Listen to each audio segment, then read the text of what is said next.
निसंदेह आप लोग कई भाई बहन बहुत देर से बैठे हुए हैं। टाइम ही काट गया है, पूरा फैमिली बैठी है, टाइम ही काट गया है। ये काम हम ये करना हवन करने आदमी आओ आगे जगह मिले तो आप ये करेंगे तीन शक्तियाँ इसमें जागृत होती हैं।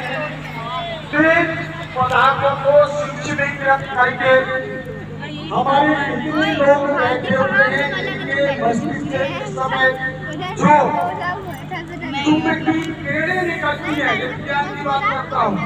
जब कॉस्मिक जब लोग काफी लोग बैठ के एक विषय पर चिंतन करते हैं तो उनके मस्तिष्क से विशेष प्रकार के चुंबकीय किरणें निकलती है। हमारा मैग्नेट जो होता है और का वो विशेष होता है, उसका सूक्ष्म प्रभाव इसमें जो जड़ी बूटी प्रयोग की जाती है इसका सूक्ष्म प्रभाव और जिस देवता का मंत्र बोला जाता है उसका सूक्ष्म वाइब्रेशन, ये तीन शक्ति मिलकर के एक ऐसी ऊर्जा पैदा करते हैं पूरे ब्रह्मांड की पॉजिटिव एनर्जी को उसमें शक्ति होती है।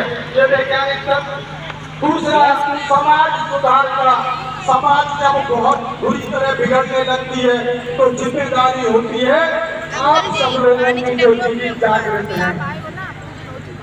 समाज सुधार का मतलब हीरो को ढूंढना और उसको गुरु जी को समर्पित करके वो उसको तलाशते हैं। हीरो के लिए ढूंढना और तलाश करने के लिए दूसरा उद्देश्य। तीसरा उद्देश्य है संगठीकरण का।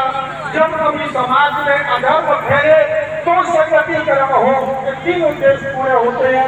आप लोगों से बैठने में काफी असुविधा होगी, परंतु कोई बड़ी चीज साधारण नहीं मिलती है, थोड़ा सा तो आपको व्यस्त देना पड़ेगा। यज्ञ है इसमें तपनी करना पड़ता है। आदरणीय हमारे भाई साहब पहुंच चुके हैं, तुरंत की दीक्षा का अभी कार्यक्रम चलेगा और फिर यज्ञ होगा। थोड़ा ध्यान बना के रखें। धन्यवाद।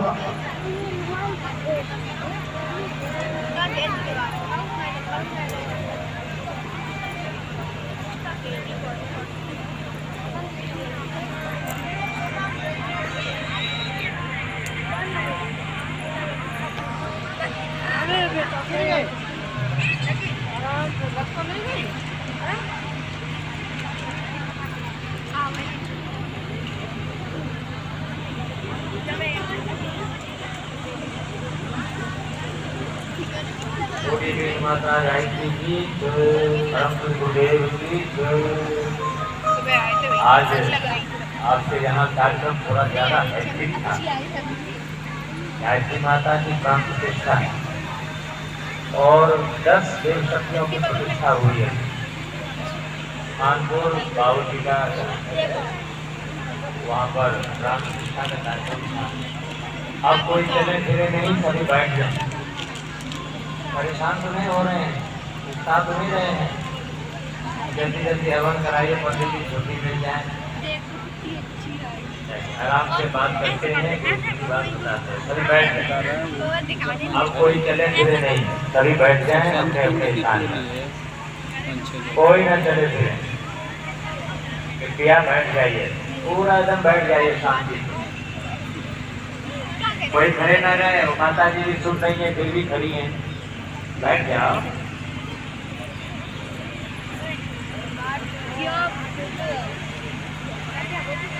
एक बार गायत्री मामा हमारे साथ बोलते हो, भाई साहब आ रहे हैं, उनको कोई अच्छा और जो भी खड़े हैं सब बने बैठ जाओ। कार्यक्रम का बने बैठ जाइए, खड़े ना रहिए। बस थोड़ी देर का और कार्यक्रम है, फिर हवन करके आप लोग जाएंगे।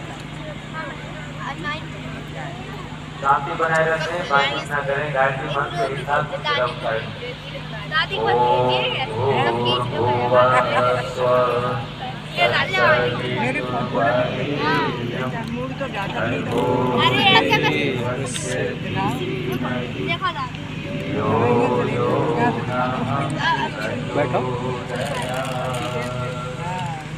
बैठो। मूड मुबारक है। आपको आज का जमाना शांत रह लो, तुम्हें कहा जाए। परंतु आज बहुत महत्वपूर्ण बातों की जानकारी आपको देना चाहता हूँ। यह जो निर्माण योजना, वो बहन की कोई बोला लेकिन क्यों टाल रही है? ये बहन सुनाई कम पड़ रही है, बैठ जाओ। और करिए बोला लेकर घूम रही है, बैठ जाओ। जान बैठ आपको ये बताना चाह रहे हैं कि जहाँ आप आए हुए थे, जिस कार्य के लिए आप आए हुए थे, ये कार्य कहाँ से किसके द्वारा संचालित है, इसको जानिए, समझिए। हमारी तरफ घूम जाइए सब लोग, मंच की तरफ घूम जाइए सब लोग, इधर घूम जाइए। बोला क्या होगा आप लोग एक बार में समझ पाते। तो युग निर्माण जो परिवर्तनकारी योजना है, और जो युग चल रहा होता है, ध्यान से सुनिएगा तब आप लाभ उठा पाएंगे। जो युग चल रहा होता है उसके अंतिम चरण में युगावतार आते हैं, युग परिवर्तन करते। भगवान श्री राम त्रेता युग के अंतिम चरण में आए थे युग परिवर्तन करने। कुछ दिन रहे, फिर द्वापर युग आया। भगवान श्री कृष्ण द्वापर युग के अंतिम चरण में आए, क्योंकि उस समय अर्जुन थे, भगवान श्री कृष्ण थे।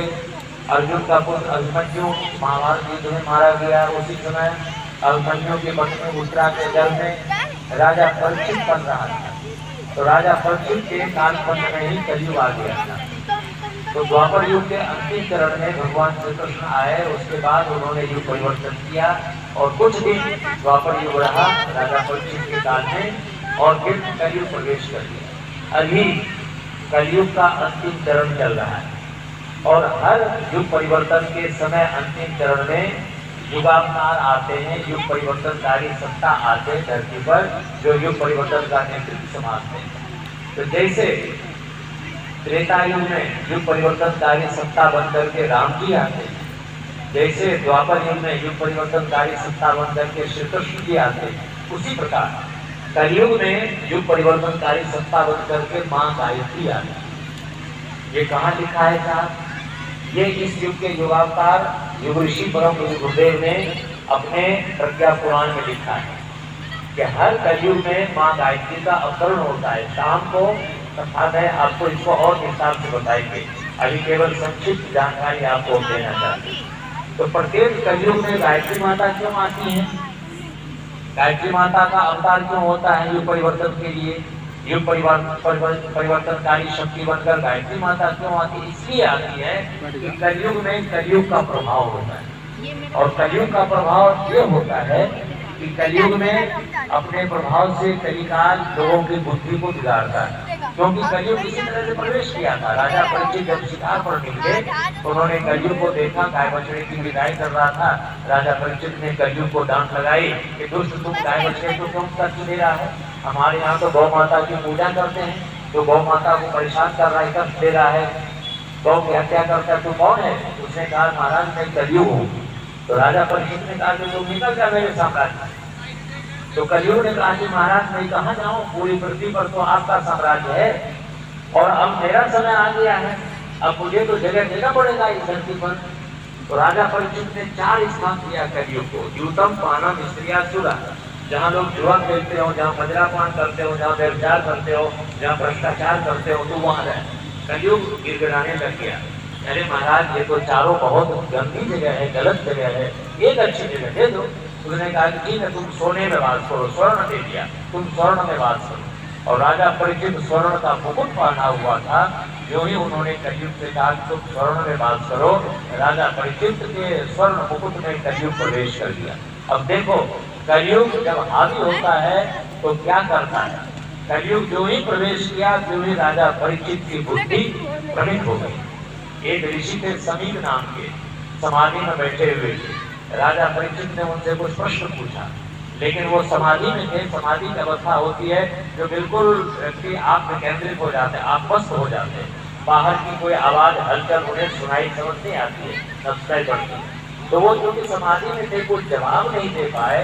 तो राजा को रजोगुण होता है राजा के अंदर, तो राजा को लगा कि हमारी है, हम सबके राजा हैं और ये हमारी अवज्ञा कर रहे हैं, हमारी अनसुनी कर रहे हैं। तो राजा को लगा कि मेरा अपमान कर रहा है, जवाब नहीं दे रहा है। लेकिन वो समाधि में थे, वो सुन ही नहीं पाए, जवाब कहाँ से नहीं दे।